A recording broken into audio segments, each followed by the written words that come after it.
tema bien particular. Quizá algunos de los que están en esta reunión no conocen este tema siquiera, así que es un tema bien ilustrativo y nuevo quizás para algunos.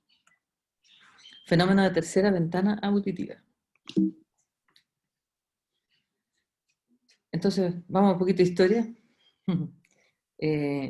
Estaba este caballero, Camille Henneberg, belga, que describió que en algunos pacientes, cuando hacía presión sobre el conducto auditivo externo, se generaba vértigo y nistagmus asociado a esta maniobra. Ese es don Camille, que estaba en sus tiempos de ocio y hacía estas cosas con sus pacientes. Entonces se dio cuenta, seguramente algún paciente le comentó, ¿cierto?, de que al hacerse presión se mareaba, ¿cierto? Eso es lo más probable. Ahí está la referencia por si la quieren buscar. Y luego, en 1929, Pietro Tullio, otro caballero, se dedicó a hacer fenestraciones de canales semicirculares en palomas. Y se dio cuenta de que estas palomas tenían unos movimientos cefálicos bien especiales y oculares en el sentido del canal afectado. Este fenómeno también vio que se presentaba cuando aplicaba ruidos intensos. Y eso lo describió y le puso su nombre. Se llama el signo de Tullio. El anterior se llama signo de Henneberg, ¿cierto? Cuando uno hace presión sobre el cae y se genera nistagmus. Acá en este caso, cuando se provoca ruido intenso y se genera nistagmus asociado a eso, a ese estímulo.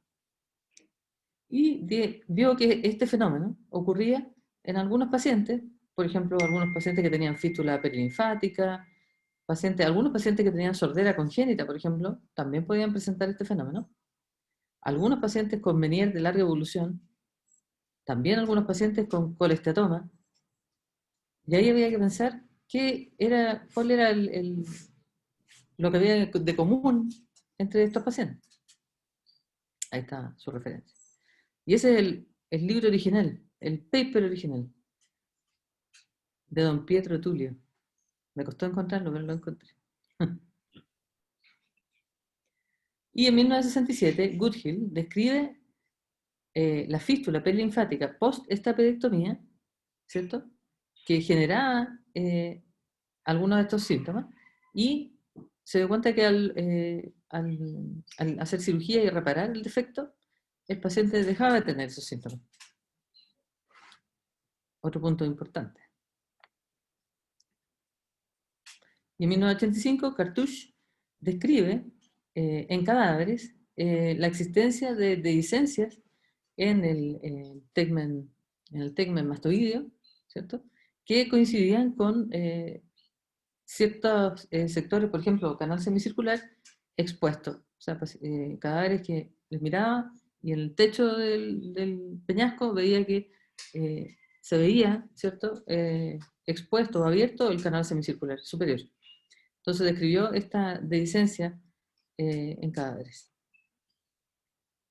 Y en 1998, Minor plantea el diagnóstico y el cuadro clínico asociado de dehiscencia de canal semicircular superior. Entonces, ¿qué es el síndrome de tercera ventana? Bueno, normalmente el oído medio, ¿cierto?, que está asociado al oído interno, entre ellos, digamos, hay una pared que está sellada, ¿cierto?, tanto ósea como membranosa. O sea, tenemos, por ejemplo, el canal que hace prosidencia en la pared medial del oído medio, el canal semicircular lateral, o el promontorio, por ejemplo, ¿cierto? Tenemos la ventana oval, que está sellada con una membrana, la membrana redonda, que está sellada con un tímpano secundario. Por lo tanto, esto era hermético. Hay un sello hermético y no hay, en realidad, comunicación real entre ambos oídos, ¿cierto? Oído medio y oído externo. Entonces, aprovechamos de revisar esto, para que se entienda después mejor. Recordar que los canales semicirculares, ¿cierto?, tienen una disposición diferente cada uno de los kinesiolios en su cresta ampular. ¿Recuerden? Eso lo vimos en la primera clase, a ver si se acuerdan. Que tenemos acá que,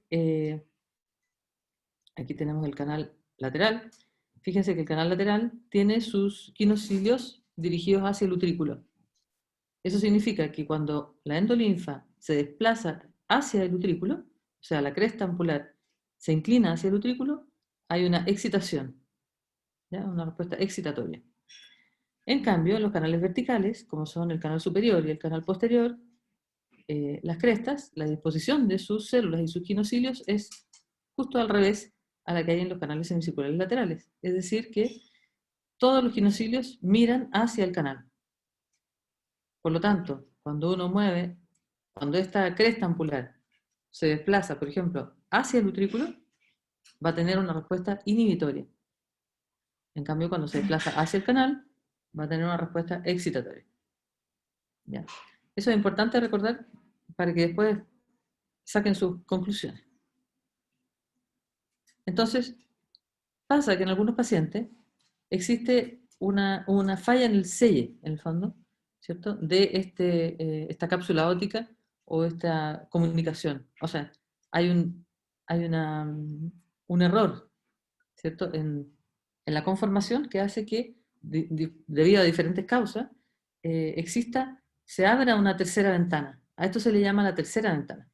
En el fondo, habitualmente está la ventana oval, la ventana redonda, que tienen un movimiento, digamos, y si uno ejerce una presión, por ejemplo, sobre el oído medio, puede generar un cambio en la presión, ¿cierto?, que ejerce esa ventana oval o esa ventana redonda porque es blando, ¿cierto?, porque se mueve. Pero eso no pasa en otras partes del oído interno. Entonces, cuando hay una dehiscencia, por ejemplo, en este caso, nos falta la cobertura ósea sobre el canal semicircular superior, aparece esta tercera ventana, ¿ya?, que desordena todo, ¿ya? Entonces, esa tercera ventana puede estar, como les dije, en cualquier parte del oído, puede estar en el promontorio, puede estar en el canal semicircular superior, en el canal lateral. En cualquiera de estas posiciones genera este cuadro clínico. Entonces, ¿qué lesiones pueden causar este síndrome o fenómeno de tercera ventana? Por ejemplo, dehiscencia canal semicircular lateral, superior, posterior. Vestíbulo, por ejemplo, en los casos de síndrome de acueducto vestibular agrandado. Malformaciones de oído interno, que causan dehiscencia entre conducto de oído interno, por ejemplo, y vestíbulo. A nivel de la cóclea, dehiscencia entre canal carotidio y escala vestibular, o malformaciones de oído interno con dehiscencia entre canal auditivo interno y escala vestibular. O, por ejemplo, una tercera ventana difusa. ¿Qué significa eso? Que todo el tejido óseo de la cápsula óptica, o grandes superficies de la cápsula óptica, están ablandadas, y de esa manera también eso se puede equiparar a una tercera ventana. Defecto óseo, entonces, ¿cuál es el más, no sé si es el más frecuente, pero el que está más de moda, ¿cierto?, hace un tiempo, y que en base al que se describió en un cuadro particular, ¿ya?, es la dehiscencia del canal superior. Entonces consiste esto en un defecto óseo sobre el canal semicircular superior. ¿Y cuál es la clínica de estos pacientes? Son pacientes que tienen episodios recurrentes de vértigo y oscilopsia, inducidos por estímulos que producen cambios en la presión intracraneal o en la presión del oído medio. Entonces, ¿qué van a tener estos pacientes? Estos pacientes van a tener hipersensibilidad a sonidos conducidos por vía ósea. Esto es un fenómeno bien extraño porque los pacientes perciben sonidos que no están habituados a percibir. ¿Ya? ¿Qué significa esto? Que, por ejemplo, un paciente puede sentir el latido de su corazón en el oído. Puede sentir, por ejemplo, si al mover la mandíbula, por ejemplo, siente este sonido mucho más aumentado. ¿Ya? O en general los sonidos los siente movimiento de sus ojos, incluso puede sentir. ¿Alguien puede? Está abierto un micrófono por ahí. Entonces pueden sentir hasta el movimiento de sus ojos, miran hacia un lado, miran hacia el otro y eso lo escuchan. Entonces es una sensación muy extraña, ¿ya? Además de eso, tienen nistagmus, o sea, un vértigo, asociado con los ruidos fuertes. O sea, van a un recital y no pueden estar ahí porque están todo el rato con vértigo, ¿ya? O si hay un bocinazo, por ejemplo. vértigo. O si una guagua llora al lado, vértigo. ¿Ya? Y también se ve que puede haber una hipoacusia de tonos graves, pero conductiva. Este es un fenómeno también bastante particular. Y tienen, por supuesto, el síndrome de Tulio y de Género. O sea, tienen vértigo asociado a ruidos fuertes y asociado a cambios de presión, por ejemplo, del trago en este caso. ¿Ya? Hay un micrófono abierto, ¿eh? Sí, parece que es Henry que está con el micrófono abierto, si no me equivoco. Por ahí, eso. Ya. Entonces, No. Henry. Espérate, voy a ver si lo puedo silenciar yo. No puedo. Ah. Bueno. Entonces, etiología. Hay un porcentaje de etiología que es congénita. Por ejemplo, en este trabajo de Carey Coles de 2000, él describió que un 0,5% de los huesos temporales de cadáveres tenían dehiscencia de canal semicircular superior. También había encontrado, digamos, en este trabajo, adelgazamiento del tegmen tímpani y el tegmen antri. Él vio que generalmente era bilateral, en muchos casos. Y muchos de estos casos son asintomáticos. ¿Ya? ¿Cuándo se ve acentuado? Se ve acentuado cuando hay traumas e hipertensión endocraniana, por ejemplo. Y también se ve un defecto en esta mutación. Vieron que en esta mutación del gen aparecía esta clínica. Henry, mándele un WhatsApp a Henry para que corte el micrófono.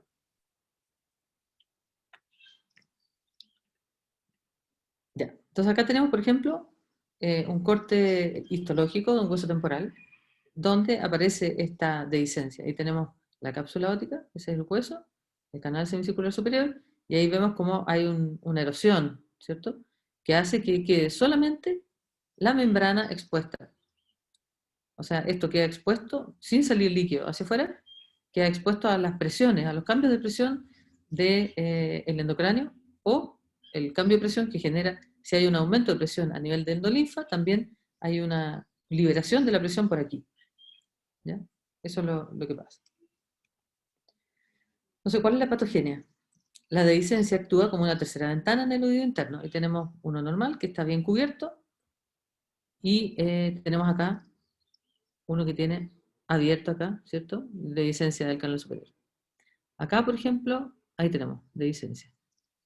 Aquí lo que tenemos diferente es que tenemos un acueducto vestibular agrandado. Eso también puede actuar como tercera ventana.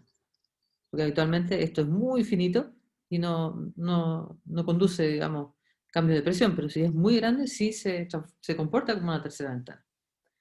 Entonces permite que el canal semicircular, en este caso, en el caso de dehiscencia del canal superior o de cualquier otro, responda a estímulos de sonido y presión. Y hay una hipoacusia conductiva que mejora al corregirlo. ¿Ya? Entonces esto también es súper claro. Y vamos a ver que el Beber, en este caso, lateraliza al lado afectado. Porque es una hipoacusia conductiva. ¿Ya? O sea, se comporta como una hipoacusia conductiva. Se dice entonces que hay una presión positiva de sonido en el CAE que empuja el estapedio hacia el vestíbulo. Aquí está, pum. Al existir un punto débil en el canal superior, se permite entonces un desvío de flujo, de la onda de flujo de fluido por el canal, desplazando la cresta en esa dirección. Y esto genera una excitación de los receptores ampulares. ¿Ya? Esto, y en Chinchilla vieron que al arreglar esto, ¿cierto? Repararlo, esto se solucionaba. Hay una hiperacusia de conducción ósea. La vibración craneal introduce compresiones oscilatorias y rarefacciones de la cápsula óptica. Esto compresión induce al movimiento de fluido y esta dehiscencia permitiría flujos mayores de fluido aumentando la respuesta coclear. Esa sería la razón por qué se genera esta hiperacusia. O sea, estos pacientes incluso escuchan, en la audiometría pueden escuchar en la vía ósea mejor que una persona normal. O sea, hay un aumento de la conducción ósea secundaria que aumenta el potencial evocado coclear. Entonces hay una hipoacusia conductiva, pero con una ósea mejor. Hay disminución de la sensibilidad de la conducción aérea. El sonido en el CAE genera movimientos oscilantes in-out del estapedio y parte del líquido desplazado por el estapedio es desviado hacia el canal superior, resultando en una disminución de la conducción normal a la cóclea. Entonces, ¿cuáles son los hallazgos audiométricos? Tenemos, por ejemplo, el oído izquierdo, donde hay una hipoacusia de conducción, y la vía ósea, fíjense, está más arriba que la vía aérea. Eso es porque, como la vía aérea está normal, se deduce que la vía ósea va junto con la vía aérea. Entonces, en este caso, la vía aérea estaría mucho más alta. Obviamente nos falta, sería bueno tener la vía ósea para confirmar esto, pero digamos que es así. Entonces hay un umbral negativo de la vía ósea, incluso puede haber menos de 0, ¿ya? Con hipoacusia de conducción ascendente, con discriminación conservada y con un reflejo acústico conservado, lo que nos puede ayudar a diferenciar esto inicialmente de un diagnóstico de otoesclerosis. En una otoesclerosis también hay una hipoacusia ascendente conductiva, a veces es mixta, pero a veces puede ser solo conductiva, y hay reflejos negativos en general, a veces también pueden estar presentes. Pero en general el cuadro como clásico es hipoacusia conductiva, ascendente, reflejo negativo, uno inmediatamente piensa en una autoesclerosis. En este caso, se ve siempre que el reflejo está conservado. Se vio que al hacerle BEMP a estos pacientes, había una disminución del umbral y hay un aumento en la amplitud de la respuesta. O sea, una respuesta más amplia y que se genera con menor estímulo por la hiperacusia. Hay una hiperrespuesta. Y se puede también ver con laboratorio autoneurológico, ¿cierto? Y confirmar con video oculonistasmografía y generando el estímulo de ruido o de presión que efectivamente aparece un nistagmo asociado y un cuadro de vértigo. Y la electroconclografía que se ocupa más como investigación. Hay un aumento de esta proporción de valores de electroconclografía, pero eso uno no lo ocupa en los pacientes. Y finalmente, para llegar al diagnóstico, ya teniendo esta sospecha clínica, ¿qué vamos a hacer? Vamos a pedir un TAC de oídos helicoidal idealmente, con cortes de 0,5 milímetros de alta resolución y con proyección de Poshut. Eso se pide especialmente. Entonces acá tenemos, por ejemplo, esta es la proyección de Poshut. ¿En qué consiste? Que se hace una proyección que es paralela a la dirección del canal semicircular superior. Por lo tanto, es perpendicular al eje del peñasco. Y en esa, entonces, haciendo esa proyección especial, que hay que pedirle especialmente, podemos ver con detalle, ¿cierto? Todo la dehiscencia del canal semicircular superior. Porque hay muchas veces escáneres que uno los mira y uno dice, hay una dehiscencia, pero en realidad no basta con que uno vea en una imagen la dehiscencia, habitualmente hay que demostrar o ver que hay una dehiscencia amplia del canal semicircular superior, que esa es la que se asocia realmente a síntomas. Entonces, esta proyección es perpendicular al eje del peñasco, en 45 grados, y de anteromedial a posterolateral. Y tiene que estar esta dehiscencia por lo menos en 2 cortes contiguos, o sea, por lo menos 1 milímetro de dehiscencia. También vamos a pedir la proyección de Stenbers. La proyección de Stenbers va en la dirección del peñasco, ¿ya? También nos va a ayudar a complementar nuestro estudio. Entonces, ¿cuáles son los criterios diagnósticos? Un TAC de alta resolución con reconstrucción de Poshul demostrando la dehiscencia.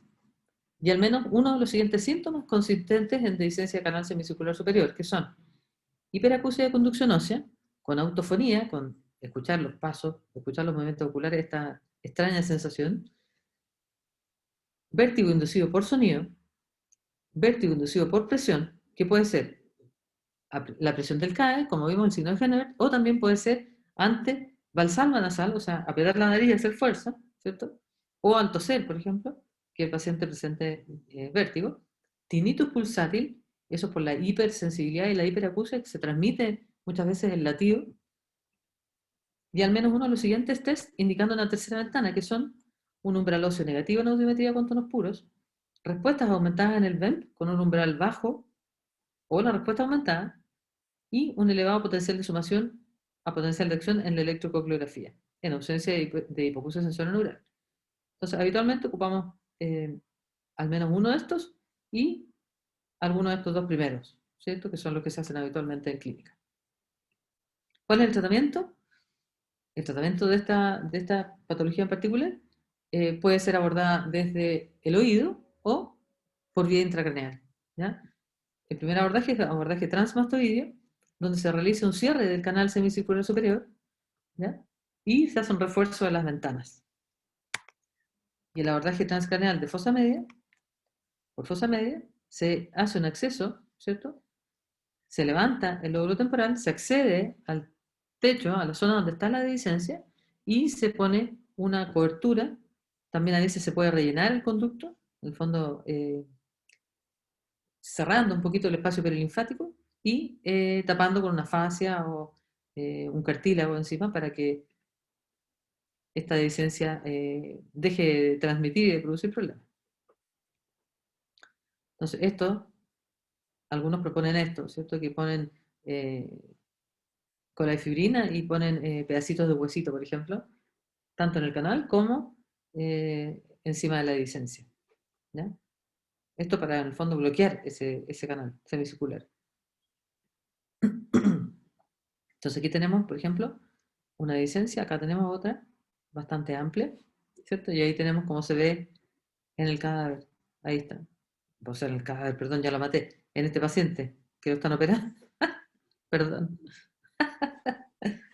Ya, ahí está entonces el canal semicircular superior. Entonces, hay varios trabajos, ¿cierto?, que hablan, que comparan las técnicas y que ven cómo anda el tratamiento de este tipo, porque en el fondo no es llegar y, si uno tiene este cuadro y nosotros vemos a estos pacientes, que nos llegan bastante, y uno les hace la propuesta, bueno, hay que hacer un abordaje transcraneal y muchos salen arrancando, por supuesto, ¿cierto? Porque claro que no deja de ser. Pero se puede hacer un abordaje pequeñito, digamos, no invasivo y libre de complicaciones, pero obviamente no se puede asegurar, entonces los pacientes a veces prefieren tener los síntomas. Entonces tenemos, por ejemplo, acá este trabajo donde vieron que en la hiperacusia conducción ósea solo evaluaban taponamiento vía transmastoidea. Vieron que 7 de 9 mejoraron. Con cirugía de ventana redonda no había mejoría. El tinnitus, todas las técnicas mostraron resultados similares, o sea que andaban bien con las técnicas. La autofonía también. La plenitud aural, entaponamiento con refuerzo vía fosa media y refuerzo de ventana redonda, habría mejoría, ¿cierto? Pero el abordaje de fosa media provocó aparición de nuevos síntomas. El vértigo inducido por sonido, con refuerzo por fosa media y transmastoideo, había también buena respuesta. El vértigo inducido por presión ayuda en al menos 50% de los casos. Eso quizá tiene que ver con el tipo de cierre que hagamos. Si es un cierre blando, quizás no hay no se asegura tanto, o si no hay un bloqueo del canal, no se asegura tanto la buena respuesta. Desequilibrio, mejoría en todos los abordajes transcraniales, no abordaron en este caso el transmastoideo. Y la calidad de vida, en taponamiento vía fosa media, se dice que mejora la calidad de vida en forma significativa, ¿cierto? En este trabajo, pero... Entonces tenemos este caso de una paciente de 51 años, profesora, que consulta por autofonía, que eso significa que ella escucha sus ruidos como cuando uno tiene un tapón de cerumen. Si ustedes se apretan, el conducto auditivo externo, por favor, apriétense, y ustedes van a sentir cuando hablan de que la voz se escucha en el oído, ¿cierto? A eso se le llama autofonía. Y esto lo sienten sin taparse el oído, por supuesto. ¿Ya? Y también ella notaba el movimiento de sus ojos y sus pasos al caminar, los sentía muy fuertes en el oído. Además refería vértigo con algunos ruidos intensos. Y no tenía ningún antecedente de otitis media crónica ni traumas craneales tampoco. Entonces aquí tenemos, con el estímulo de ruido, aparecía su nistagmus. Un nistagmus torsional. Su audiometría mostraba una hipoacusia conductiva del oído izquierdo. No se veía si hubo un aumento o una disminución del umbral óseo, en este caso. Y estaban presentes los reflejos, con una curva A en ambos oídos. En la autoesclerosis, que es el diagnóstico diferencial, lo más frecuente es que se vea una curva a su vez, una curva bajita, con reflejos negativos. En este caso, una curva normal con reflejo presente. El CVEMP y OVEMP con amplitud aumentada, fíjense, muy aumentada y con el umbral disminuido, ¿cierto? O sea, con menos estímulo genera la contracción del músculo y las respuestas son mucho mayores. Ahí está OVEMP y CVEMP. Y acá tenemos el TAC. Fíjense ahí en el canal está todo cubierto. no tiene dehiscencia. El canal semicircular superior, que es este. Ahí. Ese es el lateral, ese es el superior. Fíjense cómo está todo con cubierta ósea. ¿Ya? Ahora vemos este otro. Ahí está el canal superior.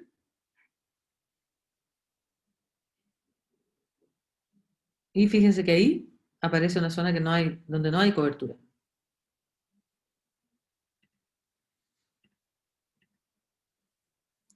¿Ya? Entonces, eso es el síndrome de dehiscencia del canal semicircular superior.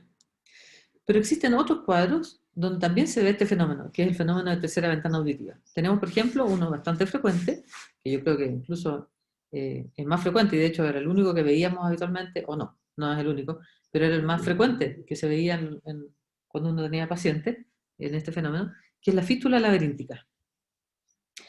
La fístula laberíntica consiste también, en el fondo es lo mismo, pero es el laberinto, ¿cierto?, hacia el oído medio provocado por, habitualmente, otitis media crónica, colesteatoma o fracturas de peñasco.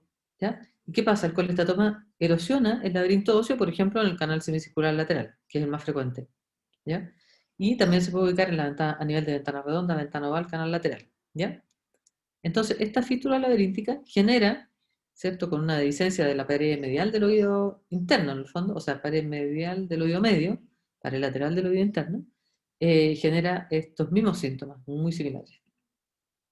Entonces, muchos pacientes con colesteatoma tienen esto, ¿ya? Porque tienen erosión del canal lateral, que es lo que primero se erosiona. Entonces, los pacientes, efectivamente, hay que preguntarles cuando tienen antecedentes de otitis media crónica, colesteatoma, siempre hay que preguntar si el paciente se marea y si se marea ante estos estímulos. También pueden tener crisis de vértigo postural o rotatorio. Y hay una relación directa con los cambios de presión, tales como toser, hacer presión en el trago, sonarse, levantar pesos y con ruidos intensos. Y puede relacionarse con cambios de posición de la cabeza también. Y cambios de altura. Inestabilidad en la marcha y postura, con o sin alteraciones auditivas. Esto es cuando el paciente está con una erosión franca, digamos, y muchas veces en relación también a una infección. En general, si es solamente la dehiscencia del canal y no hay infección, no va a tener inestabilidad en la marcha en ese momento. ¿Ya? Con o sin alteraciones auditivas y crisis de segundos a días de duración. Muchos de estos pacientes pueden tener antecedentes de traumas craneales, o barotrauma, o trauma óptico, o valsalva intensa, que puede generar cierta mayor sintomatología. Entonces, el diagnóstico, tenemos una hipoacusia sensorial no grado mixta, con un signo de Henneberg, al aplicar presión y desviación conjugada del ojo hacia el lado opuesto, seguía un movimiento rápido de corrección ocular hacia el mismo lado. Enlistamos hacia el lado afectado y puede ser horizontal, torsional o vertical, dependiendo del sitio afectado. El test de la fístula, o sea que expresión del trago y con electroencefalografía es positivo en un 90%, y también nos va a ayudar el TAC de oído especialmente a ver la dehiscencia. Y el tratamiento quirúrgico, ¿cierto?, donde se realiza habitualmente el tratamiento del colesteatoma y el refuerzo de la zona que está dehiscente. Otra causa de este síndrome es el acueducto vestibular agrandado, como les comenté.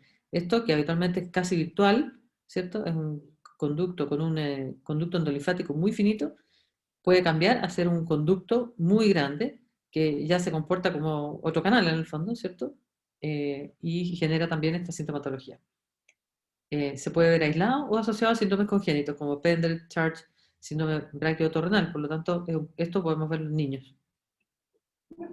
El diagnóstico también se hace con escáner. Se mide el diámetro transverso en el punto medio del acueducto, que tiene que ser mayor a 1 o 1,5 milímetros. Lo normal es hasta 0,9 en el punto medio. Y un opérculo mayor a 2. Tiene una hipoacusia mixta también y un BEM aumentado también. Y otro cuadro, otra entidad donde se presenta también esta misma sintomatología es cuando hay una fístula perilinfática.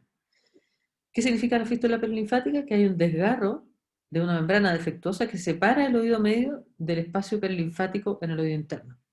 ¿Ya? O sea, por ejemplo, como vemos acá, aquí hay una apertura en la membrana, ¿cierto?, de la ventana oval.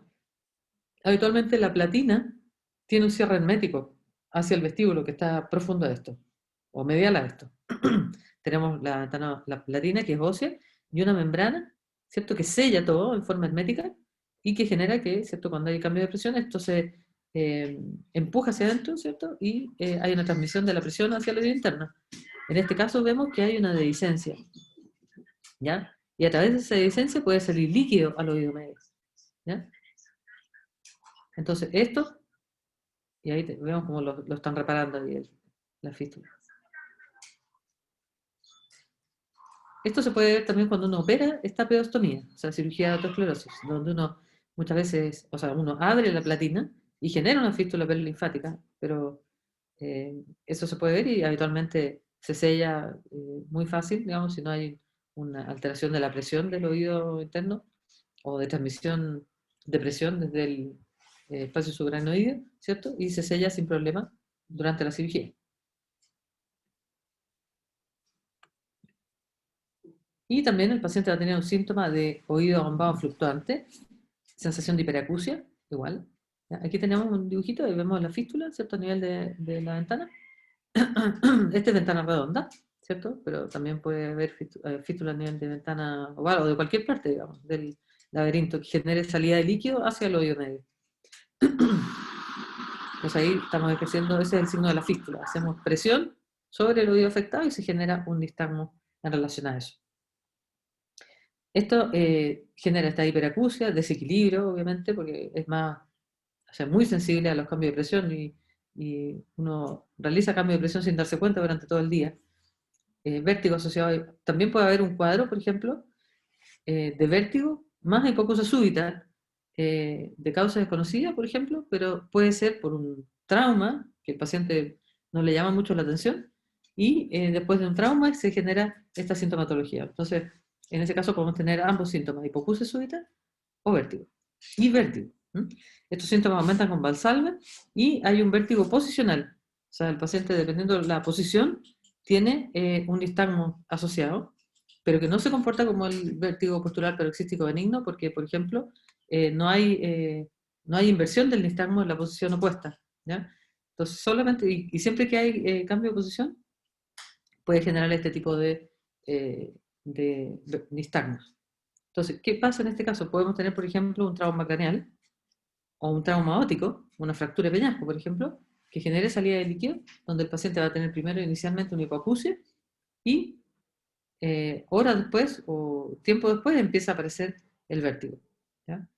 El barotrauma también, pacientes que, por ejemplo, que andan en avión y que suben muy brusco o bajan muy brusco en avión, o los pacientes que hacen inmersión, ¿cierto? Los pacientes que hacen buceo, también si bajan muy rápido, suben muy rápido, pueden tener ruptura de alguna de estas membranas y salida de líquido y tener este cuadro clínico.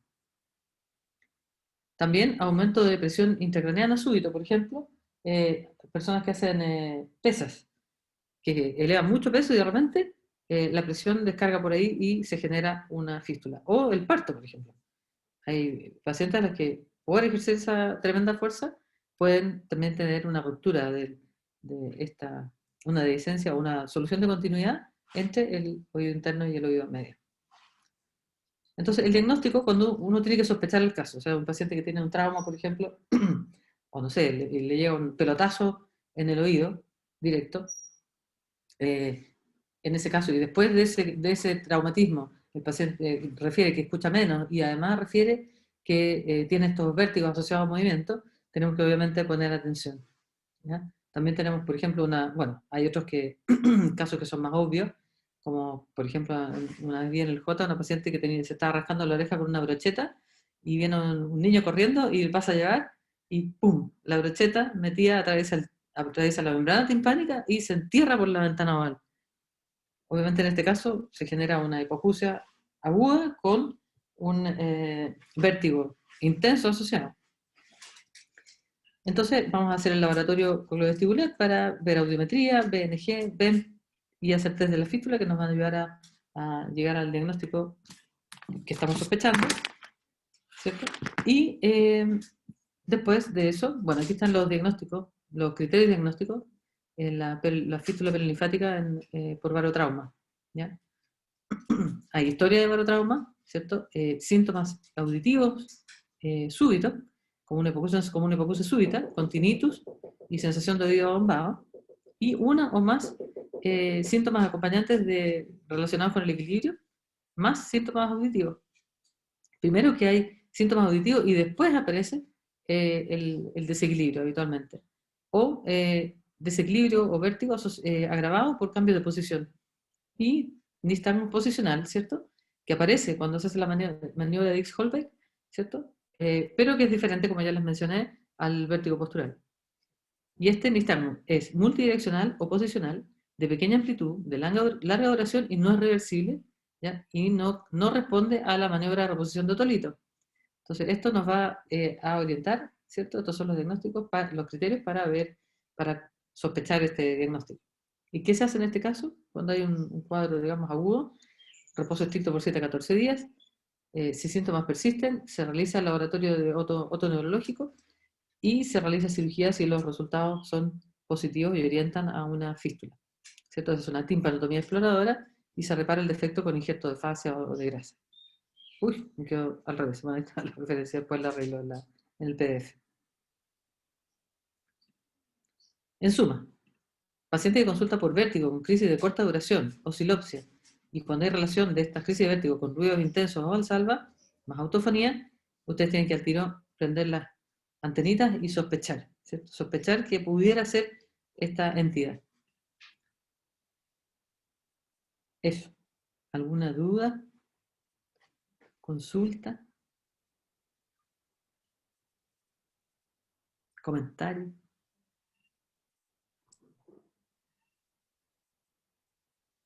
¿Qué es lo que es eso? ¿Qué es lo que es un dragón? Claro que un dragón, pero se va a comer un niñito. No, pues amigo. Te faltó una cosa, Katia. ¿Qué? Uno de los desencadenantes, que está dentro de las recomendaciones que tú entregas a los pacientes postoperados. ¿Mm? Hipófisis. Claro. Bueno, un comentario. En realidad, esto para nosotros cae como una patología emergente, ¿eh? Pero Minor fue uno de los jefes posteriores del Ian Ear Infirmary, donde trabajaba el doctor Schurner. Describió este cuadro ya clínicamente hace 21 o 22 años, como dijo la doctora. Este es un cuadro clínico, de diagnóstico clínico, que se refrenda con la radiografía, con el escáner, y el escáner bien especial siempre cuando uno lo sospecha hay que pedir un escáner con esta secuencia Polch, que va en el eje del canal vertical, superior, anterior.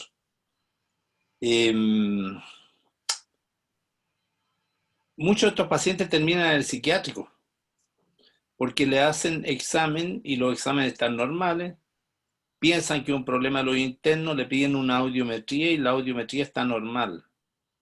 ¿Por qué? Porque los tecnólogos, al encontrar, cuando hacen una audiometría, primero hacen la vía aérea y si la vía aérea está normal, no hacen la vía ósea porque se presume que está súper normal. Y ahí está el problema, porque nosotros tenemos pacientes con vía aérea normal y la vía ósea pasa por arriba de lo que consensualmente se considera el cero audiométrico. Hay gente que escucha mucho más allá. Y es lo que dijo la doctora, con esta hipoacusia de transmisión. Por lo tanto, uno cuando sospecha clínicamente, yo cuando sospecho un cuadro medio raro, porque esto es raro, yo pido por lo menos la audiometría y le coloco con vía ósea, porque puede salir la audiometría normal, pero me interesa la vía ósea, que está por arriba. Este es un síndrome en que se abre una tercera ventana en el laberinto. Como dijo la doctora, tenemos dos ventanas fisiológicas de baja impedancia, que son la ventana oval y la ventana redonda. Y hay ventanas de alta impedancia que no tiene mayor repercusión fisiológica el efecto del ruido o de la presión. Y esos son el acueducto endolinfático, las comunicaciones de los nervios, los vasos. en que prácticamente no hay transmisión a través de esas ventanitas que son normales, fisiológicas. Pero cuando se abre una en el laberinto óseo, como la más frecuente, que adquirida por una patología de piel que va erosionando la cápsula óptica y erosiona el canal lateral, que es la primera estructura del laberinto más expuesta, tenemos este síndrome, pero en un paciente que también tiene una anomalía del tímpano, excepto que tenga un colestatoma congénito, una anomalía del tímpano, y vemos colestatoma en el tímpano o un tímpano sumamente anormal y tenemos vértigo por estímulo aéreo o estímulo eh, por ruido. En este caso, los tímpanos son absolutamente normales, y el examen otorrino es normal, excepto que se nos ocurra apretarle el oído, como dijo la doctora, o hacerle una maniobra de Valsalva. Con eso tenemos un efecto, un cierre glótico, aumento de la presión venosa, aumento de la presión intracraniana y comprime por arriba esa dehiscencia y mueve el laberinto. Nuestra experiencia, nosotros tenemos pacientes operados que afortunadamente han andado bien, algunos, prácticamente todos. Parece que uno no ha funcionado. Bueno, pero no todos se operan. Parece que los pacientes, una vez que tienen claridad de este diagnóstico, porque son pacientes que han pasado por muchos otorrinos, han pasado por neurólogos, terminan en psiquiatra, y finalmente se le hace el diagnóstico, que tiene una dehiscencia. Entonces se le ofrece cirugía y los pacientes aprenden cómo a vivir, a evitar estas maniobras desencadenantes de vértigo, pero otros no. Nosotros tenemos pacientes que llegan con las rodillas hecho tira porque se caen, hay caída brusca. Esta es otra de las causas de caída que tenemos nosotros sin inconsciencia. La anterior era la más frecuente, dentro de lo infrecuente es el tumarkin, y esto también. Y nosotros tenemos pacientes con caídas por efecto de presión, o incluso, siempre me acuerdo de una enfermera del Barros Luco, que había una ambulancia que pasaba en ese tiempo, los vehículos, no sé si todavía, pero transitaban por dentro del hospital entre el Trudeau y el Barros Luco, o sea, entre la Gran Avenida y Santa Rosa, y tocaba la bocina porque la gente andaba por ahí y la enfermera se mareaba y en una oportunidad se cayó. Y tenía un síndrome de tercera ventana. Esto parte del tiempo de el señor Henneber a principios de 1900, y en ese tiempo la sífilis andaba galopante, igual que el COVID hoy día. Entonces, los gomas sifilíticos erosionaban la cápsula óptica y tenían estos síndromes de tercera ventana. De ahí viene eso, por lo menos conocido. No vamos a llegar a por qué se llama esa enfermedad sífilis, pero viene de sífilo, un pastor, un campesino de por ahí de Cataluña, que fue el primero que obtuvo la sífilis. Él se llamaba sífilis. Bueno, el asunto es que posteriormente este cuadro puede ser debido,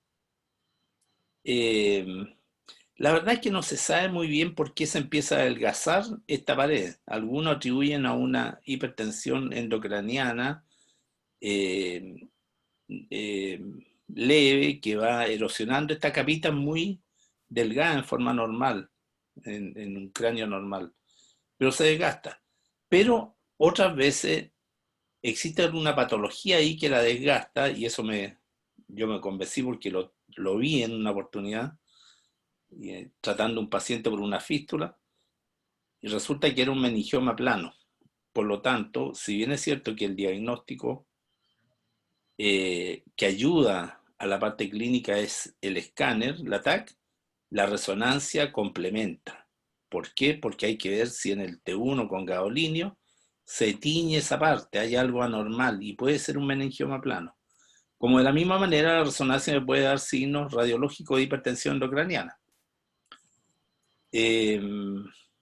Entonces, en ese caso, si tuviera, yo estoy hablando por literatura aquí nomás, no, es lo que dice la literatura, yo no lo he visto esto, pero lo encuentro lógico. Si tuviera un signo de hipertensión endocraniana, hay que ir a taparlo porque molesta, pero hay que tratar también la hipertensión, porque a lo mejor se nos va a abrir por el otro lado.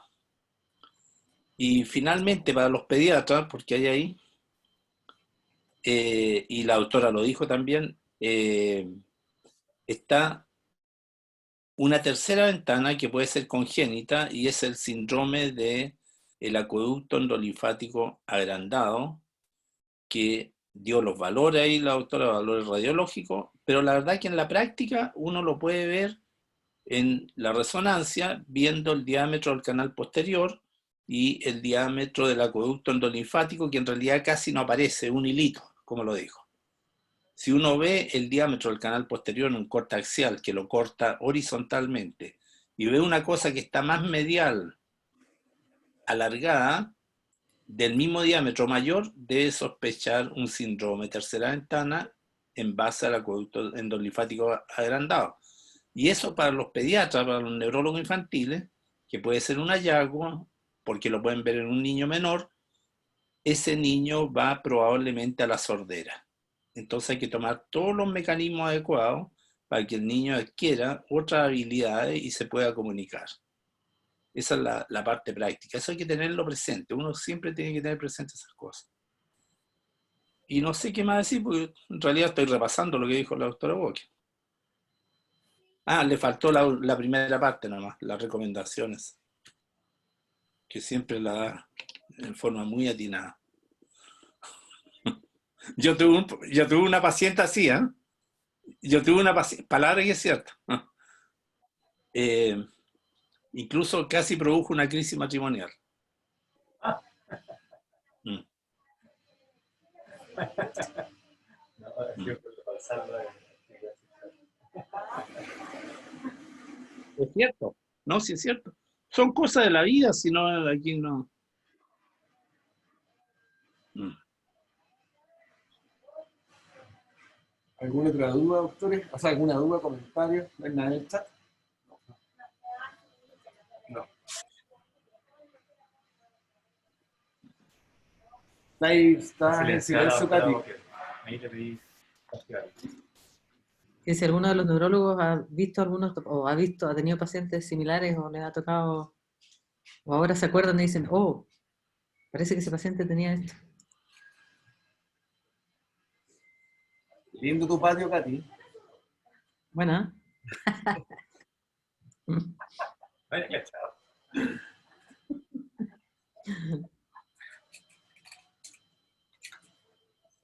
No hay comentarios, preguntas. O están todos animados por los casos que vieron y no. O están todos con hiperacusia.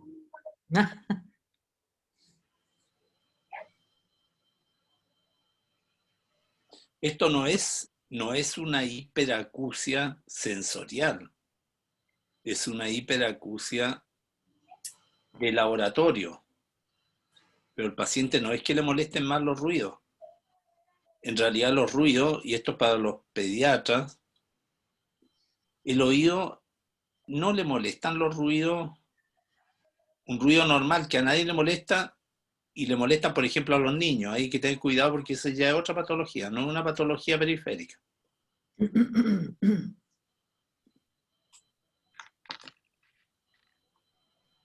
Hipersensibles. Exacto. Pero igual los pacientes se quejan porque le molesta como comer o mover los ojos porque lo escuchan. Sí. Ah, eso sí. Sí. Claro, en ese sentido, sí. Hiperescuchan esos ruidos, eso es lo que les molesta. Incluso se escuchan sus pasos al caminar, No, el movimiento de los ojos debe ser muy desagradable. pero lo escuchan, lo escuchan. Entonces ahí lo mandan al psiquiatra. Claro. Ese te estaba pelando la papa Claro. O peinando la muñeca. o peinando la muñeca.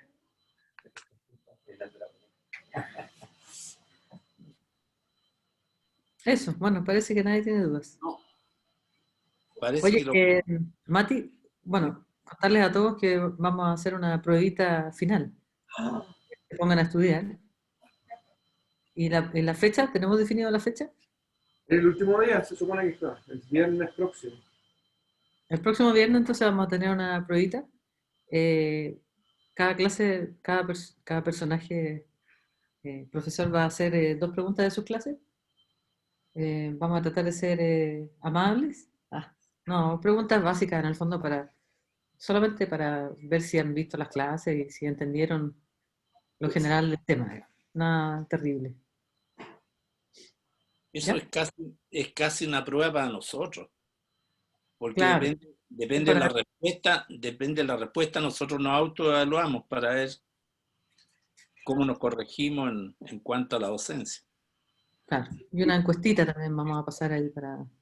Eso va a ser súper importante, una encuesta, porque donde no sabemos qué va a pasar el próximo año con todo este tema de la pandemia, no Claro. sabemos para los médicos que no son quirúrgicos qué va a pasar con las rotaciones acá, sobre todo.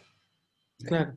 Va a ser importante para nosotros que usted nos haga un feedback de, en esta primera experiencia, sin ningún tipo de preparación previa, que fue un poco, dadas las circunstancias, ¿qué les pareció el curso, el orden, las clases? Nada, Ah, para nosotros, ¿qué les parece que repetimos el mismo el próximo año? Si es años, que... las condiciones son parecidas, quizás hay que hacer algo parecido. Ah. Bueno, yo creo que la evaluación sería al final, después de la primera, o sea, de la última clase. Sí, yo creo que lo que hacemos la evaluación el día viernes 5 a las 8 de la mañana se les envía media hora y nada, eso. Y después hacemos la clase.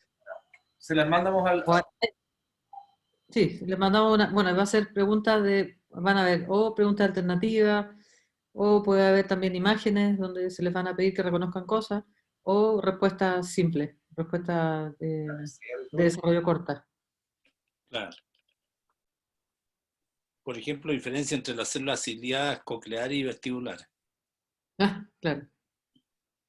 Me preguntan si es que lo mismo aplica para los becados que no están viéndolo asincrónicamente, sino que lo ven aparte o en otro horario, porque no pueden a esa hora. Lo ideal sería que para ese día, en ese horario, pidan en el fondo un permiso para hacer esa prueba, porque esa tiene que ser todos juntos, todos los alumnos juntos. O sea, tratar de gestionar eso de aquí para... puede ser otro día, dicen. No sé qué opinan todos. También podría ser otro día. Nadie se va a conectar. Pero no van a tener la nota al final. Bueno, lo otro es que lo hagamos el sábado, también puede ser. También puede ser, el sábado en la mañana. Puede ser Pero sábado. el sábado ¿También no puede? voy a neurocirugía. No. Si ustedes están de acuerdo, más días para estudiar, dicen. Si ¿Más como cuánto? la idea es una evaluación, la idea es una evaluación más que nada para tener un formato. Nada más, si no es tan violenta la cosa. No.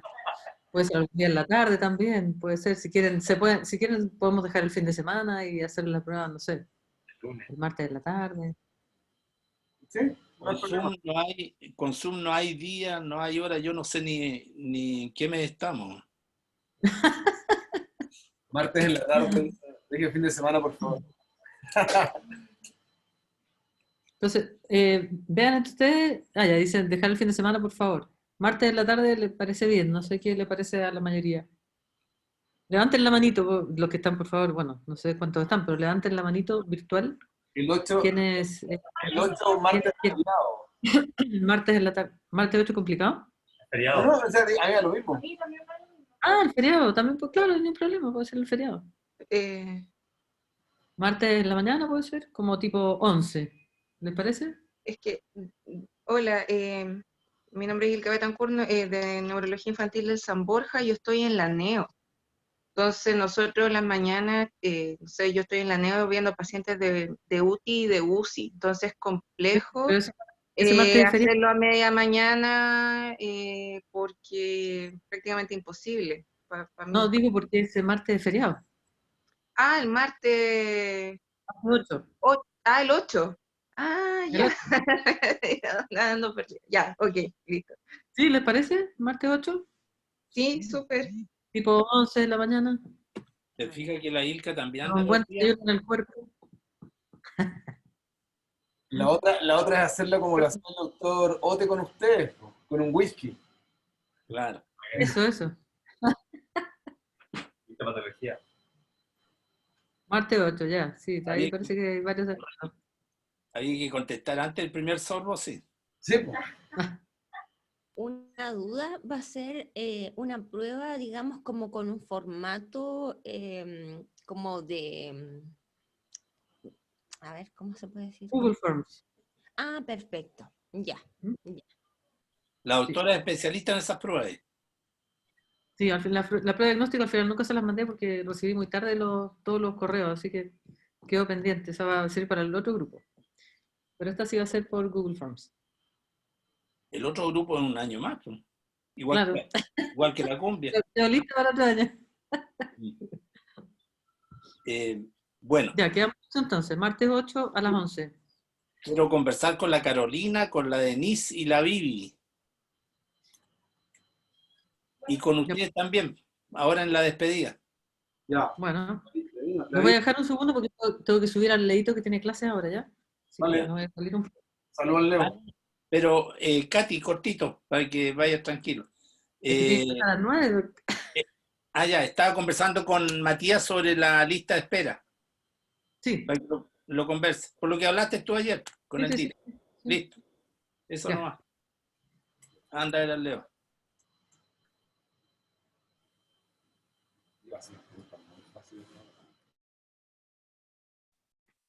La Carolina. El hueso. Doctor, no lo traje hoy día, pero Mira, te fijas, todos los becados son iguales, ¿no? llegué hasta la rama, o sea, ya veo la rama corta del yunque. Porque empecé a fresar, ¿se acuerdan que me faltaba hacia adelante? Sí. Me faltaba hacia adelante y me amplié un poco esa parte, peleé mejor la mastoide y todo, pero el día no lo traje. Si quiere el lunes sin falta lo traigo. El lunes hablamos. Ya. ¿Ah? He avanzado, pero no me traje el día. Ya. Mira que estamos atrasándonos. ¿La Denise está por ahí o La llamo. ¿La buscamos? la vi, por favor? Ya. Ahí viene. Aquí vengo, Doc. Chuta.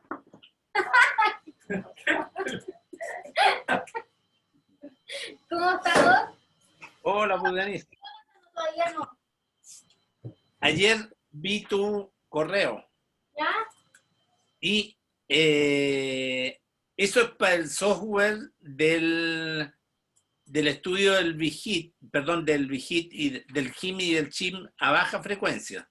Sí, lo que pasa es que el VEGIT trae incorporadas las cosas, aparte del VEGIT, incorporadas las pruebas oculomotoras y pruebas posicionales para hacerlo con las gafas. Pero nosotros no tenemos habilitadas esas pruebas, solo para hacer el VEGIT. ¿Y por qué no están habilitadas? Estos sinvergüenza lo vendieron con el software y sin habilitación. Exacto, doctor, o sea, todo esto es un negocio. Según ellos, que es como la forma en que nosotros compramos el VEGIT, solamente compramos el VEGIT con esas pruebas, pero realmente, doctor, es ridículo. Es ridículo que vayan vendiendo el VEGIT por partes. Claro. Pero a mí me interesa echar a andar el VIGIT a baja frecuencia, lo que te mandé y que tú lo estudiaste muy bien un fin de semana. Sí, incluso he leído otros artículos, Doc. ¿Ya? Incluso he leído otros artículos. ¿Y? Y bueno, lo que pasa, doctor, el VEGIT tenemos que habilitar las pruebas oculomotoras para poder hacer la prueba esa. Ya. 3 palos y medio. Exacto, Doc. O sea, para habilitar esas pruebas, eso sale. Sí. Fíjate que disponemos de una plata en la subdirección que voy a hablar, pero primero voy a hablar con Jonathan. Sí, la Francisca me dijo que primero habláramos con Jonathan para que nos diera prioridad y así en una de esas lo podríamos generar para el principio del próximo año. ¿Por qué tú no hablas, trata de hablar hoy día con Jonathan de parte mía? Ya, Doc. Yo voy a hablar con él Ya. Dile que la misma chiva que me dijiste a mí, que el equipo venía incompleto, porque el negocio es ir vendiendo software. Exacto, eso, porque cuando compraron el equipo debió venir con todo incluido. Exacto, exacto. Entonces, pero que es fundamental para nosotros eso. Ya. Sobre todo para él el asunto, fíjate que no sabía que podíamos registrar las pruebas posicionales. Sí, también se pueden hacer, pero como tenemos el BNG, pero también se pueden hacer. Pero eso es aparte, doctor, porque no va incluido en las oculomotoras. Pero con la oculomotora podemos hacer el BIVORS y el VORS. Exacto, Ya, entonces, bueno, eso es lo que nos interesa. es lo que nos interesa, claro. ¿Ah? Buscar las Trata de hablar con Jonathan hoy día y dile que yo voy a hablar con él. Ya, yo le digo. De todas maneras. ¿Ah? Ya, doctor. Ya. Y otra vez entra más despacito porque llegué a saltar, casi rompí el techo. Ya. Ya, doc, entonces voy a hablar con Jonathan y le cuento. All right. Gracias. Chao. Esté bien, cuídese. Cuida a tus gatos. Ya. Chao, Matías. No, que esté bien. Nos vemos. Voy a preparar las preguntas. Sí, yo estoy en eso también. Mándamela lo antes posible. Para ir al mercado, ¿ya? Yo lo estoy haciendo ahora. Por la respuesta Ah, obvio, sí. para la pauta. De hecho, yo ya puse un ejemplo ayer. Preguntas así. Claro, sí. Con 4 alternativas.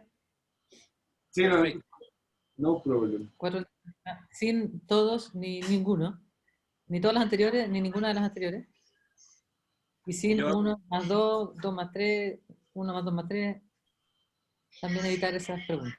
Muy Voy bien. a poner la pauta del síndrome de tercera ventana, de las recomendaciones. Claro. Ya. Adiós. ¿Cómo están los críos? Bien, bien, todo bien. Tranquilo. Todo tranquilo en clase. Bueno, la Andrea termina su clase hoy día. Después le queda solamente preparar su solemne, que hacen como una presentación de un tema en público. Ya. Eso es lo último que les queda.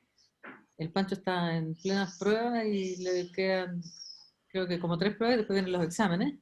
Ya. Uy, así que está un poquito estresado el pobre. Y el Leo, que está ahora en clase, debe terminar seguramente esta semana o la otra. Pero después de todo ha sido harto positivo para el Pancho, ¿eh? Sí, súper. Los 3 están felices, la verdad. ¿Eh? Sí, están los 3 felices de estar en la casa. ¿Y las pololas? ¿No las ha podido ver? No, no importa.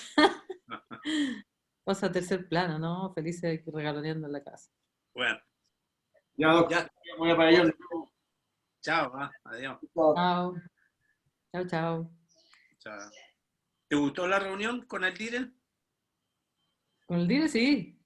Es simpático. Es chistoso. Claro, yo después, porque yo me carteo con él.